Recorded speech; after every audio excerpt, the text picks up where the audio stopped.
Hey, just another quick reminder about the fact this is a working media center, working deadline room. A lot of your colleagues are trying to hit their deadlines here today, so if you don't mind, once again, keep conversations and chat to a minimum. Your colleagues would appreciate that, so thank you for that. With that said, we should have Alex up here in the next 10 minutes or so. Stand by.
Okay, we appreciate everyone's patience this afternoon, early this evening. Now joined by the champion of the 109th running of the Indianapolis 500 and Alex Palou, driver of the number 10 DHL Chip Ganassi Racing Honda, who led 14 laps this afternoon. Fourth top 5 finish in the Indianapolis 500, fifth NTT IndyCar Series win of the season, 16th of his career, first on an oval. I guess if you're going to get your first oval win somewhere, this is the place to do it, right? Absolutely. This is the best place ever. This is the best win ever, for sure. What have you been doing for like the last hour or so? I had nothing. I was just chilling at my bus. Yeah? Yeah. Uh-huh. Yeah.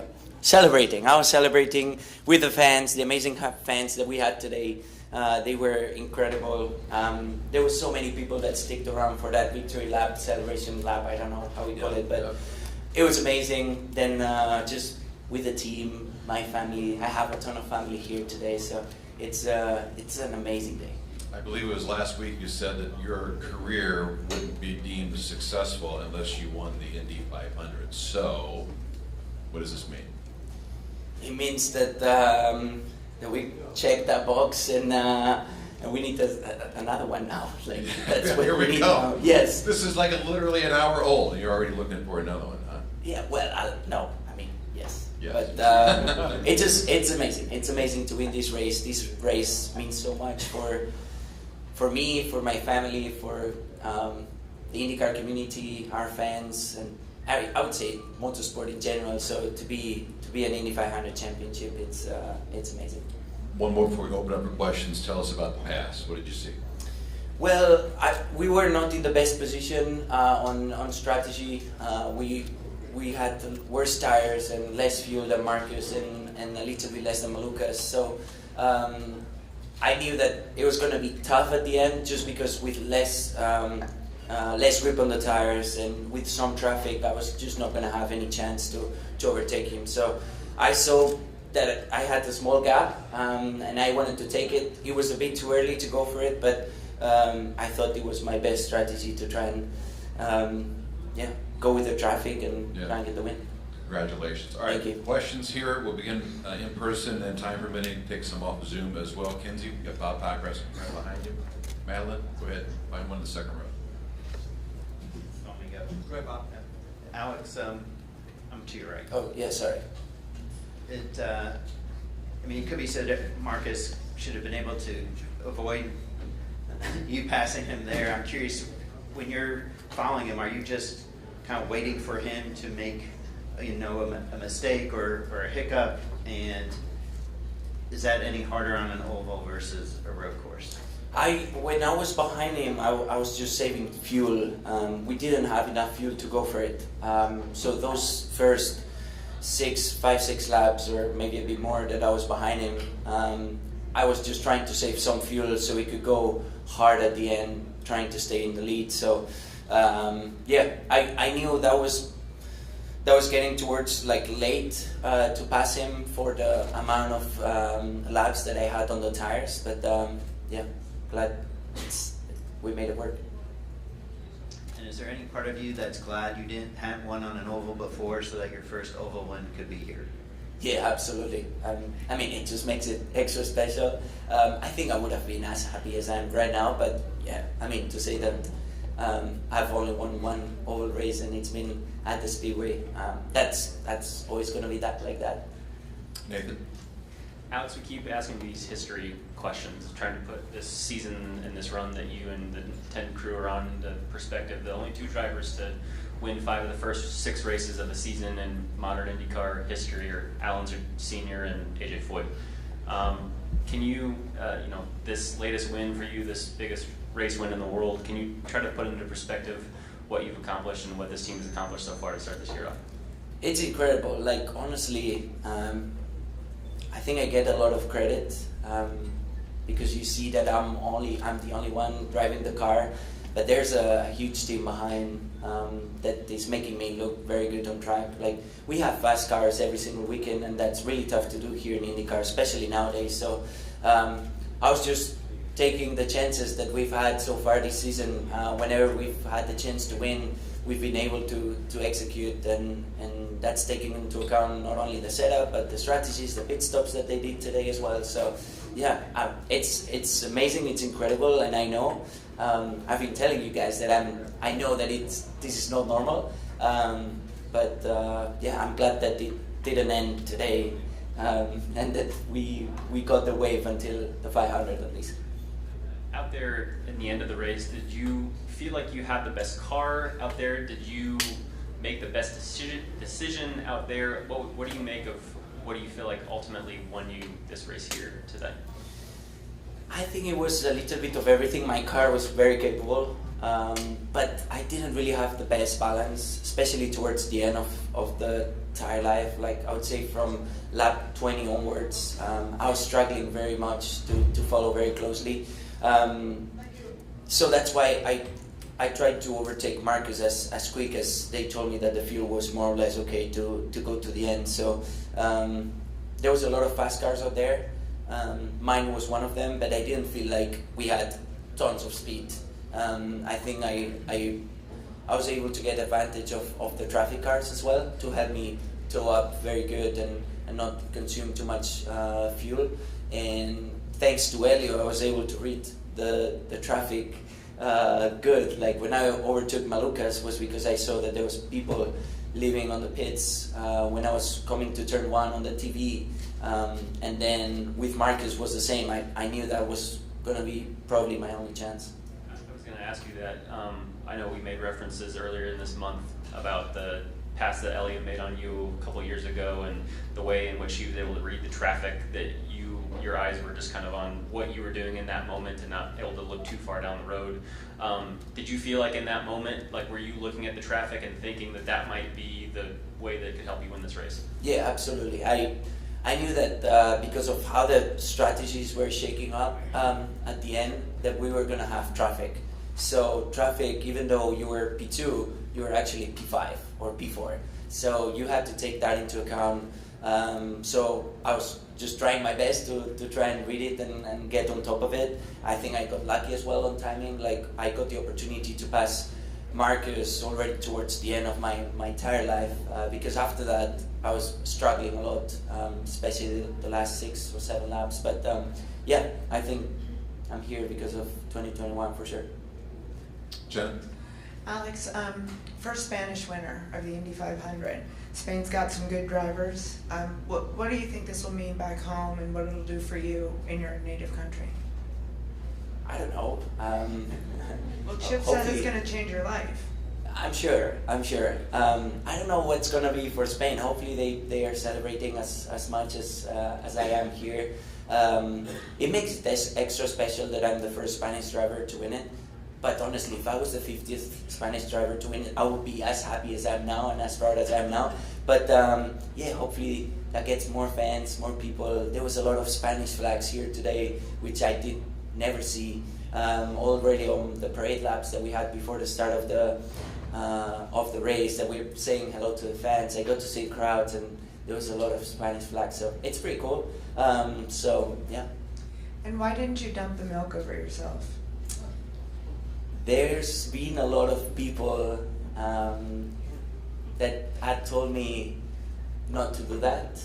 And then I was like, okay, maybe I get too excited and I do it. I was close, but then I thought, oh man, I'm gonna be with the milk all over me for like the next 5-6 hours.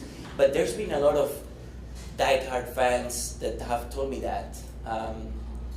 And I respect that. Ricky, my crew chief, told me that once, and I was like, okay, I'll try not to do it. So it was, I have to tell you, it was the best milk I've ever had. It was super sweet. I don't know if they put anything in it, but it tastes so well, and I didn't pour it into my head. I hope it's okay with you as well.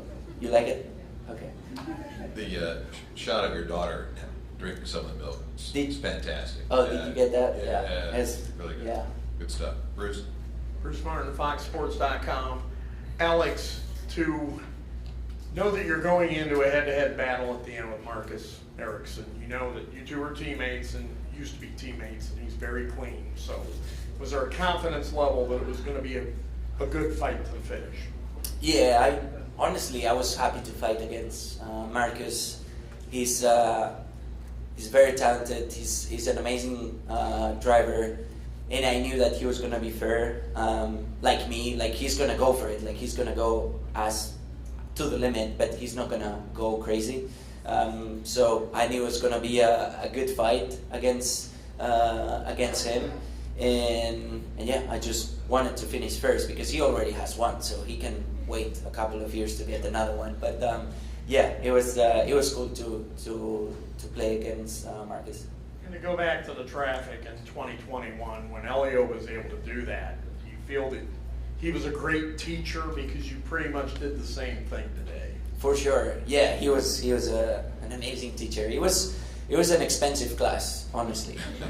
Yes, I would have liked to still win the 2021, but yeah, I would say there's part of luck as well. Like you need to have the traffic at the right time, and yes, you need to be able to read it, but everything was falling to my way, and then I had to overtake Marcus, but I don't know if he thought he was safe or if he was not thinking that traffic was playing a big role on the race or not, but yeah, glad that the 2021 class paid up. And finally, after you won the Sanzio Grand Prix a couple of weeks ago, you said everybody in the state of Indiana is going to know when you win the Indianapolis 500.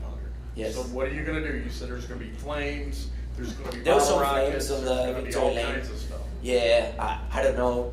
Hopefully they let me go to the Pacers game. That's gonna help some people in Indiana to know me. Tip-off's in 90 minutes, so I'm just going to throw that out. Oh, that's good. But, yeah. Yeah, I won't play. Or maybe that would be Maybe good. you should at this point. You might be able Be to a dunk the good ball way. after this. I mean, Yeah, no. I will do it.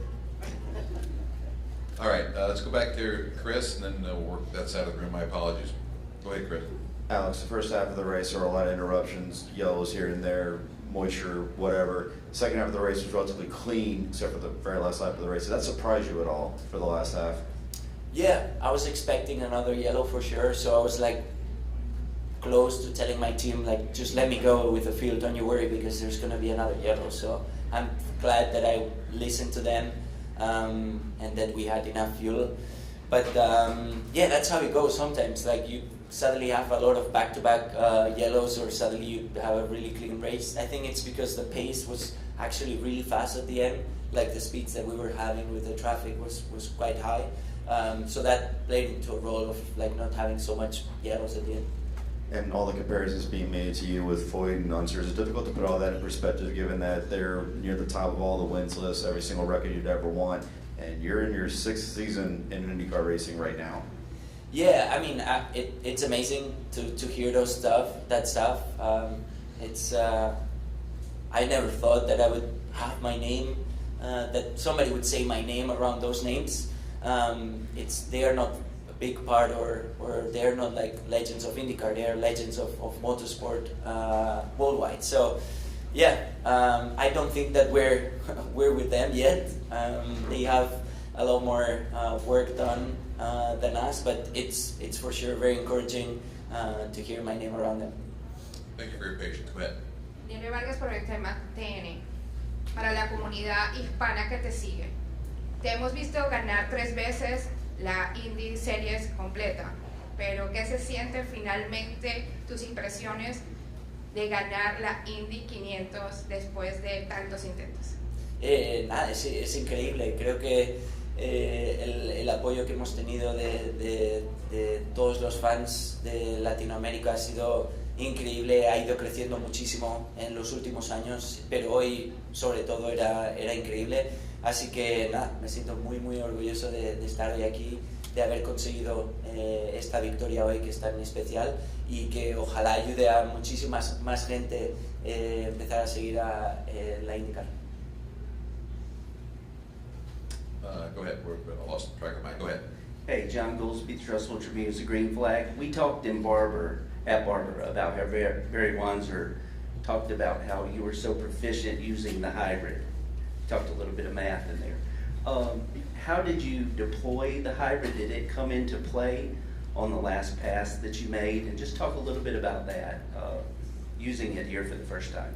Yeah, so it was playing a role on passes and on defending. I would say that it played a bigger role defending from Marcus than the pass. The pass I would say that I deployed, but I think he did the same. So we were kind of like on the same boat. But then it was all about trying to keep my hybrid without use until the exit of the corner. So he couldn't get a run on me. So yeah, he was close. I would say like last lap actually he was like very close into 3. But yeah, glad the hybrid worked for us. Go ahead. And welcome. Thank you, Dave. Enrique. It's here. Very exciting. Yeah. He's here. Alex, felicidades. Gracias. No te voy a hacer ninguna pregunta, te voy a pedir que mandes un mensaje a la afición española, que le cuentes cómo te has sentido esos minutos desde que cruzas la yarda de ladrillos hasta que subes al podio, todos esos momentos tan especiales, y que pongas en valor lo que has conseguido hoy, que es muy difícil. Nada, la verdad que ha sido un día muy especial, ¿no? Diría el mejor día de mi vida, celebrando con mi familia, mi mujer, mi hija, mis padres, todo el equipo y todos los fans también. ¿Qué he sentido? Pues nada, muchísima alegría, la verdad. Al final, sabes que este sitio es muy especial, sabes que esta carrera es muy importante, que tiene mucha leyenda, pero cada año que estás aquí, que la vives, va creciendo dentro de ti. Vas entendiendo más todo lo que significa, y también ver a todos mis mecánicos con la alegría que les supone. Para muchos de ellos era la primera vez también de ganarla siendo mecánicos del coche ganador, y nada, la celebración ha sido increíble. Y lo que queda. Felicidades. Gracias. Wolfgang, and then we'll take a couple off Zoom. Go ahead. Alex, first of all, congratulations. Thank you. I want to go back to Jenna's question, what it means for you, the first Spanish driver winning Indy 500. Maybe you don't know it, but in your country it's tradition, very successful sports personalities. Alonso, Carlos Sainz, you're winning the World Championship of Rallies, and then also the world famous soccer club Real Madrid. They got all invited to the King, the Royal Palace. When you go back to Spain, are you prepared and expecting the same to be invited by the Spanish King in the Royal Palace in Madrid? I don't think so. I don't think that's going to happen. It would be fun though. Like if that happens, I'll take a couple of pictures for sure, and it'll be awesome to go there. But I don't think that's going to happen, unfortunately. Maybe not. No. Just I don't think they. Well, maybe now they start following more. I don't know. Let's take a couple off Zoom. Miguel de Pozo from Diario AS. Go ahead. Unmute yourself, please. There you go.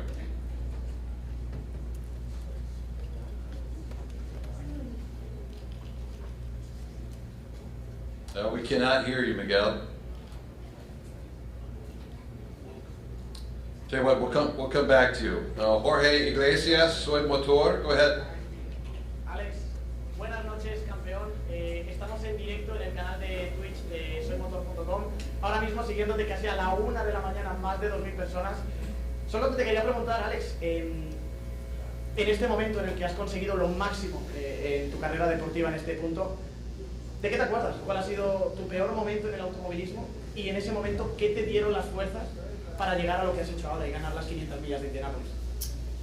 Nada, gracias a todos por estar ahí, y a vosotros por estar viendo la carrera. ¿De qué me acuerdo? ¿De qué? Sinceramente, creo que he pasado... Mi carrera deportiva obviamente ha tenido momentos buenos, momentos malos, pero si miras atrás han sido todos increíbles desde el karting. Diría que al principio pasas por más momentos duros porque no sabes si vas a tener más carreras. Quiero decir, vas al límite siempre de hacer ese fin de semana, y si los resultados no son buenos no sabes si vas a competir o no. Luego obviamente todo el mundo sabe, ¿no? El tema de los contratos no fue fácil personalmente fuera de la pista. Pero, ¿qué me ayuda a seguir? Nada, es que estoy viviendo un sueño, es el mejor trabajo que podría pedir, y solo con eso me basta. Luego, con el apoyo que tengo de toda mi familia, de mi equipo, es suficiente.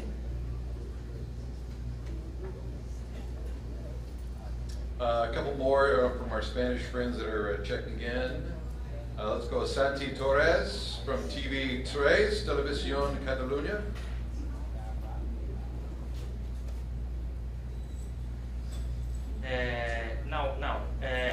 Hello Alex, hola Alex. One question before I ask him. Can I do it in Catalan?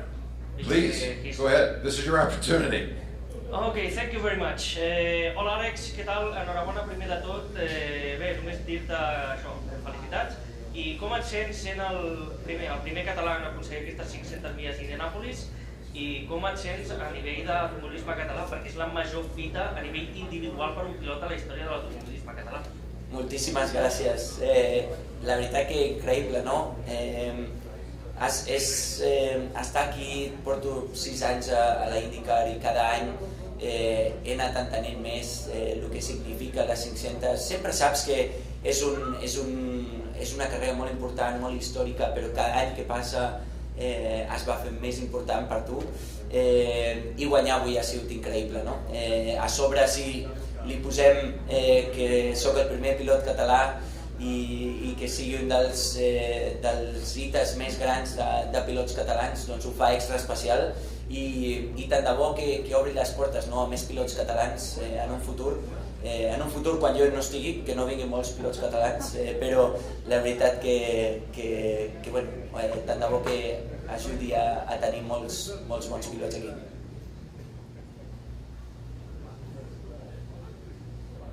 Gracias, Santi. Miguel, we're coming back to you. Let's see if your audio works. Hola, Alex, ¿me oyes ahora? Sí, ahora sí.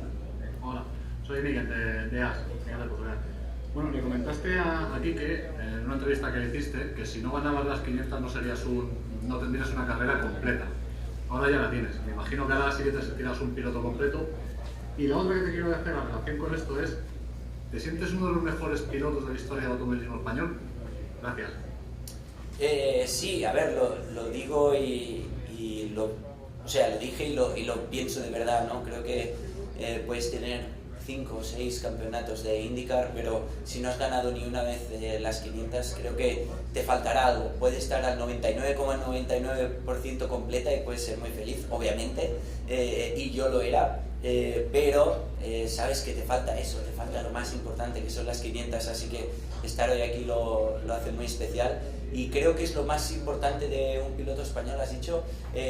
No creo que se pueda comparar, creo que es lo más importante que un piloto español ha hecho en IndyCar y en Estados Unidos, quiero decir, aquí en IndyCar y en monoplazas, pero no creo que puedas comparar categorías simplemente por la repercusión que tengan o cosas así. Así que me siento orgulloso de haber ganado hoy, pero eso, no, lo pondría arriba, sí que lo pondría como de las cosas más importantes.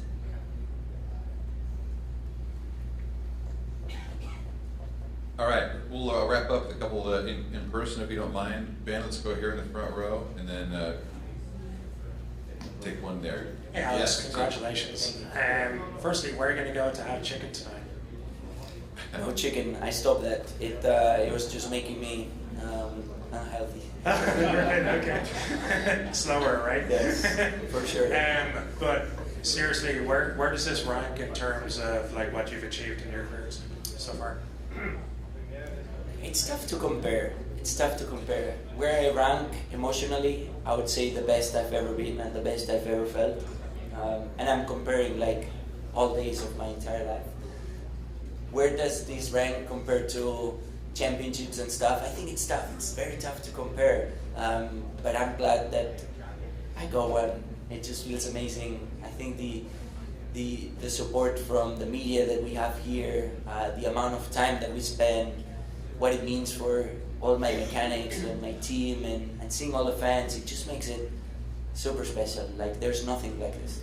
Excellent. I spoke to Chip earlier, and he said like that you're on a roll, and that he considers you one of the greats now within the team. How does that make you feel, given that you're now amongst the likes of Dario and Scott with Indy500 victories? It's amazing. I mean, I have an amazing opportunity to be in this team, to be surrounded by champions and legends like Dario, Jimmy when he was with us, that he was here today. Scott, like I wouldn't be here without those. So yeah, it's cool that we're catching up a little bit. I think we still have a lot of work to do, but it's amazing to be closer. Thank you. Go ahead, sir. Alex, por acá, buenas tardes. Gustavo Ochoa, de Casillero Deportivo de Indianápolis.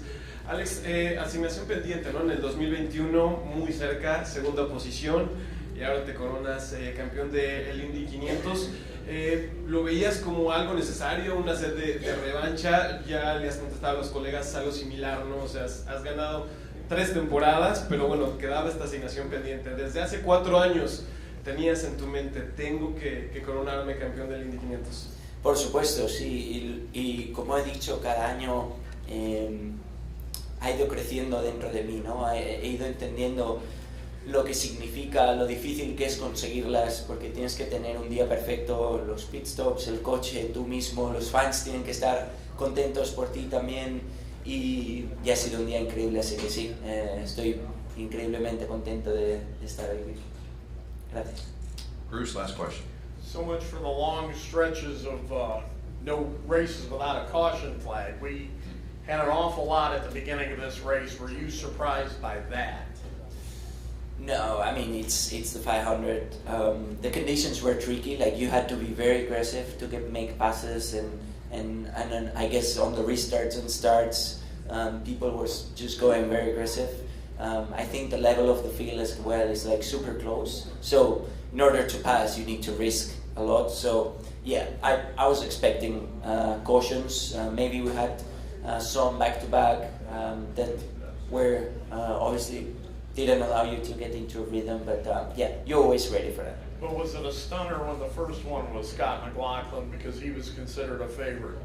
Yeah, for sure. Like I didn't really see what happened, but yeah, obviously that was one of the favorite cars, one of the fastest cars that I knew that it was going to be up front at the end. So yeah, obviously you want to be fighting with one of the best drivers out there, but yeah, it's sad that it wasn't his day. We're going to try to get you back on schedule here.